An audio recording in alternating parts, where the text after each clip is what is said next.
আসসালামু আলাইকুম, hello everyone. আপনারা সবাই কেমন আছেন? আলহামদুলিল্লাহ, আমিও ভালো আছি। আজকের রেসিপি চিকেন রান্না।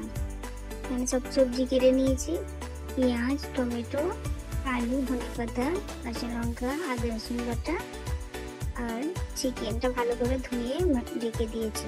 এখানে সব মশলা রেখে দিয়েছি, গরম মশলা, লঙ্কা গুঁড়ো, ধনে গুঁড়ো, জিরে গুঁড়ো, ধনে গুঁড়ো আর রিফাইন তেল, সবকিছু মশলা এখানে রেখে দিয়েছি। গরম মশলা আর কড়াই গরম হয়ে গেছে, তেল দিয়ে নেব মিনিমাম মতো।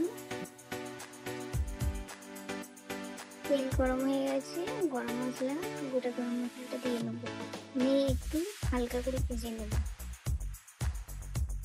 হালকা করে নাড়াচাড়া করে নিয়ে এবার পেঁয়াজ কুচিটা দিয়ে দেবো, ভালো করে ভেজে নেবো, লাল লাল করে একটু ভাজি করে নেব।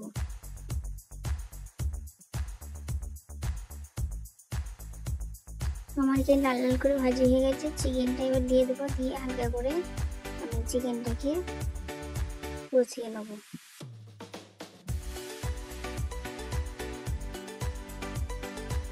এবার আলুগুলো দিয়ে দেবো, আলু কুচিগুলো দিয়ে ভালো করে নিয়ে নেব।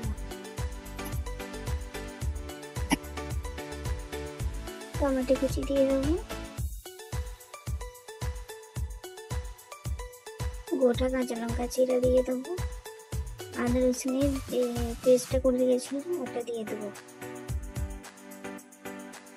দিয়ে ভালো করে একটু কষিয়ে নেবো।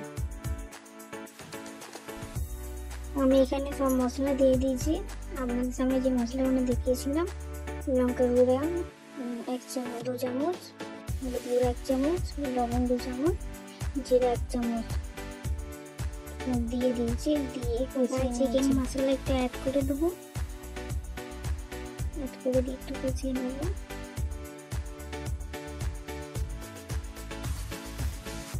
ভালো করে কষানো হয়ে গেছে, এবার পানি দিয়ে দেবো, পানি দিয়ে এবার মাংসটাকে ফোটাতে দেবো, আলুটাকে। এরপর ধনেপাতা কুচি দিয়ে দেবো, এবার ঢাকনাটা মুড়ে দেবো। মাংস আলুটা ফুটতে থাকে, ঢাকনাটা খুলে দেখবো, খুব সুন্দর হয়েছে, কালারটাও ভালো হয়েছে, সিদ্ধ হয়ে গেছে, মাংস আলু দুটোই সিদ্ধ হয়েছে। আপনারাও বাড়িতে বানিয়ে খাবেন। আমার রেসিপিটা ভালো লাগলে অবশ্যই লাইক, শেয়ার, সাবস্ক্রাইব, কমেন্ট করবেন। প্লিজ আমার চ্যানেলটি সাবস্ক্রাইব করবেন।